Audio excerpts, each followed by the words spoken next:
Hey everyone, this is Priyanka and welcome back to my channel Priyanka study academy. और आज हम लोग का ये जो टॉपिक है पॉलिटी से रिलेटेड है, राज्य व्यवस्था से संबंधित है, जिसमें कि हम लोग प्रमुख सिद्धांत कथन और उनके विचारक है उसके बारे में हम लोग पढ़ने वाले हैं। प्रमुख सिद्धांत। और ये जो क्लास होने वाला है हम लोग का आज राज्य व्यवस्था से संबंधित, इससे क्वेश्चन बीपीएससी टीआरई 4 में और बीएसएससी एसएससी इत्यादि में पूछे जाते हैं। सो आप लोग क्लास में बने रहिएगा। So let's now start the class. Number 1 पे है, और ये आप लोग को बताना होगा कि कौन से विचारक का कथन है। नंबर 1 पे है, हर चीज़ की या तो कीमत होती है या गरिमा। जिसकी कीमत होती है उसके जगह उनके समतुल्य कोई दूसरी चीज़ें भी रखी जा सकती है। और इसके विपरीत जो तमाम कीमतों से ऊपर हो, जिसका कोई समतुल्य ना हो, तो उसकी गरिमा होती है।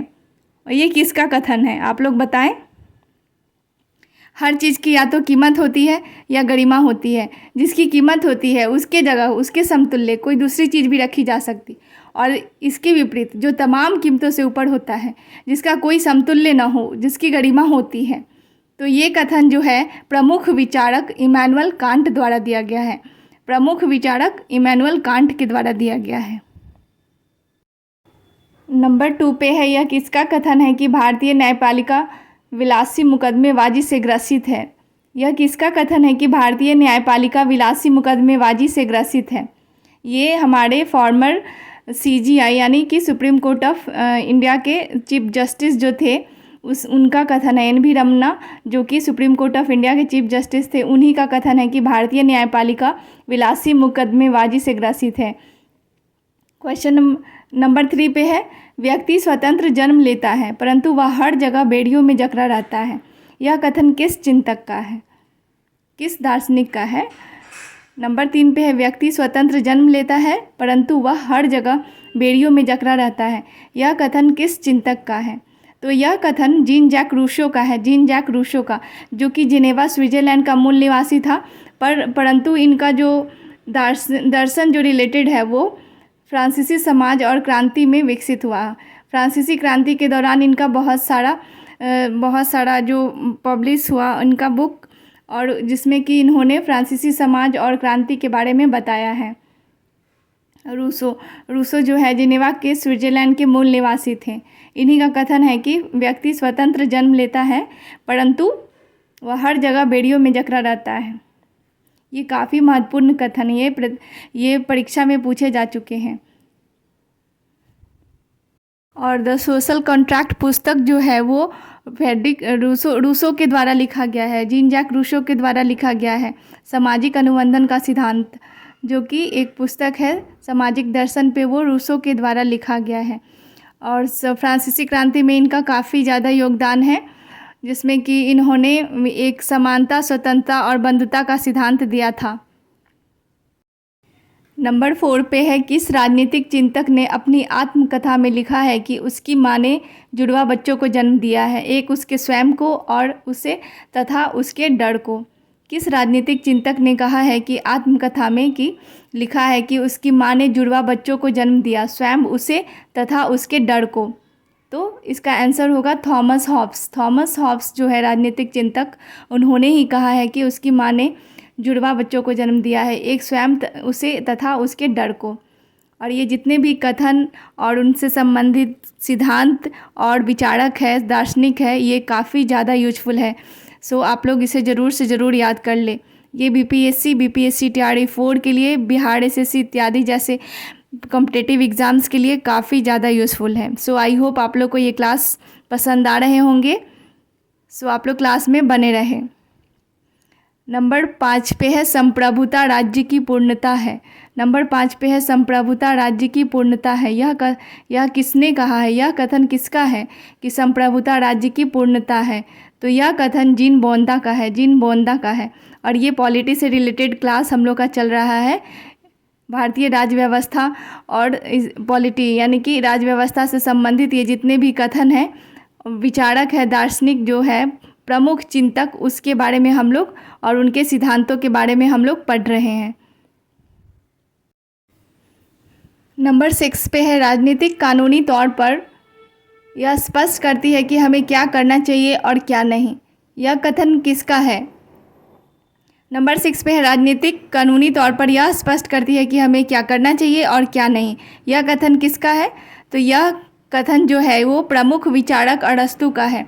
अरस्तु का, अरिस्टोटल अरस्तु का। और अरस्तु की एक प्रसिद्ध पुस्तक है पॉलिटिक्स। अरस्तु की प्रसिद्ध पुस्तक है पॉलिटिक्स। और ये जितने भी कथन और सिद्धांत और विचारक है ये काफ़ी ज़्यादा यूज़फुल है। सो आई होप आप लोग इसे याद कर लें। क्वेश्चन नंबर 7 पे है हमारा, यह कथन किसका है कि अधिकार सामाजिक जीवन की वे दशाएं हैं जिसके बिना मनुष्य अपना पूर्ण विकास नहीं कर पाता। नंबर 7 पे है, यह कथन किसका है कि अधिकार सामाजिक जीवन की वे दशाएं हैं जिसके बिना मनुष्य अपना पूर्ण विकास नहीं कर पाता। तो यह लास्की का कथन है। यह लास्की का कथन है। यह लास्की का कथन है। लास्की का। हमारी पॉलिटी की क्लास चल रही है तो हम लोग देखते हैं नंबर 8 पे है संसदीय लोकतंत्र का अर्थ एक व्यक्ति एक मत। यह किसने कहा है? संसदीय लोकतंत्र का अर्थ एक व्यक्ति वन मैन वन वोट। यह किसने कहा है? तो ये डॉक्टर बी.आर. अम्बेडकर का कथन है। यह डॉक्टर बी.आर. अम्बेडकर का कथन है। और डॉक्टर बी.आर. अम्बेडकर जो कि संविधान निर्माता के रूप में भी जाने जाते हैं और ये एक प्रमुख वकील भी थे। Doctor B R. अम्बेडकर प्रमुख वकील थे जो कि लंदन जाकर पढ़ाई किए थे और इन्हें जाति व्यवस्था ये इस सब के बारे में बहुत ज़्यादा कुरीतियों का प्रहार किया है। संसदीय लोकतंत्र का अर्थ है एक व्यक्ति और एक मत। यह कथन जो है वो बी.आर. अम्बेडकर का है। नंबर 9 पे है लोकतांत्रिक सरकार जनता के लिए एवं जनता द्वारा। For the people, by the people, of the people. यह किसने कहा है? तो यह कथन जो है वो अब्राहम लिंकन के द्वारा कहा गया है। लोकतांत्रिक सरकार जनता के लिए एवं जनता द्वारा है। यह कथन जो है वो अब्राहम लिंकन के द्वारा कहा गया है। और अब्राहम लिंकन जो है वो 16वें अमेरिकन राष्ट्रपति थे। वो अमेरिका के यूएस के 16वें नंबर के प्रेसिडेंट थे। नंबर 10 पे है उदारवादी सिद्धांत के प्रथम प्रतिपादक कौन थे? उदारवादी सिद्धांत के प्रथम प्रतिपादक कौन थे? तो इसका करेक्ट आंसर होगा जॉन लॉक। जॉन लॉक जो थे वो उदारवादी सिद्धांत के प्रथम प्रतिपादक थे। उन्हें उदारवाद का पिता भी कहा जाता है। जॉन लॉक जो कि एक अंग्रेजी विचारक थे। जॉन लॉक जो थे एक अंग्रेजी विचारक थे और उनकी पुस्तक द ट्रू ट्रीटाइजेस ऑफ गवर्नमेंट जो उनकी एक प्रमुख पुस्तक है। ऐसे काफ़ी सारी पुस्तक है पर ये प्रमुख पुस्तक है the treatise of government. Number 11 पे है किसका विश्वास था कि एक साम्यवादी समाज भविष्य का प्राकृतिक समाज है? किसका विश्वास था कि एक साम्यवादी यानी कम्युनिस्ट समाज जो है वो भविष्य का प्राकृतिक समाज है? तो ये जो विश्वास था वो कार्ल मार्क्स का था। कार्ल मार्क्स जो कि काफ़ी प्रमुख चिंतक और दार्शनिक हैं और उनकी जो प्रमुख रचना है वो दास कैपिटल है। दास कैपिटल और द कम्युनिस्ट मैनिफेस्टो, ये दो पुस्तक जो है वो विभिन्न प्रतियोगिता परीक्षा में पूछे जाते हैं। सो आई होप आप लोग इसे याद कर लें। दास कैपिटल और कम्युनिस्ट मैनिफेस्टो ये दो जो रचना है वो कार्ल मार्क्स की प्रमुख रचना है। नंबर 12 पे है किसका कथन है कि जब मनुष्य दूसरे के लिए जीता है तभी वह अपने लिए भी जीता है? यह किसका कथन है कि जब मनुष्य दूसरे के लिए जीता है तभी वह अपने लिए भी जीता है? यह जो प्रमुख कथन है ये कॉन्डरसेट का कथन है। कॉन्डरसेट जो कि एक प्रमुख दार्शनिक थे, कॉन्डरसेट का कथन है ये।